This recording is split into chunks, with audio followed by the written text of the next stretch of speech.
అరే ఏమైంది? పోయిన నెల కరెంటు బిల్ ఎంత వచ్చింది నీకు తెలుసా? 250 వచ్చింది. ఈ నెల 310. సరే, పోయిన నెల సరుకుల బిల్ ఎంత వచ్చింది తెలుసా? 3000. ఈ నెల మీ అక్క గృహప్రవేశం ఉందా? ఏదో ఒక గిఫ్ట్ ఇయ్యాలా? రానికి పోనికి 4000 వేసుకో. మళ్ళీ నీ చెల్లెలు కూతురు తొట్లే వేరే ఉంది. ఆ పిల్లకి ఏమైనా బంగారం పెట్టాలా? దానికి ఒక 5000 వేసుకో. ఇన్స్టాల్మెంట్ లో ప్లాట్ కొన్నావు, 3 నెలలు కట్టినావు, మళ్ళీ డబ్బులు లేదని బంద్ చేస్తావు. చీటీ డబ్బులు ఈ నెల కట్టాలి. ఈ సంవత్సరం వరకు ఏదో యూనిఫామ్ ఉంది కాబట్టి మేనేజ్ చేసేసాం. వచ్చే సంవత్సరం కలర్ బట్టలు కొనాలి. అందుకే చెప్తుండే కొత్త బట్టలు వేసుకోకరా అంటే నా మాట వినకుంటే వేసుకుని వెళ్ళిపోయాడు. ఫీజులు మాత్రమే 50-60 వేలు వస్తాయి.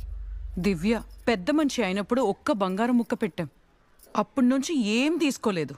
తులంన్నరలో ఏదో ఒక బంగారం ముక్క అయినా మనం వెయ్యాలా? ఈ నెల 2 రోజులు ముందు వచ్చేసింది. 2 ప్యాడ్లు ఎక్కువ అయిపోయినాయి. దాని గురించి నువ్వు టెన్షన్ పడకు, అది నార్మలే. ఇవన్నీ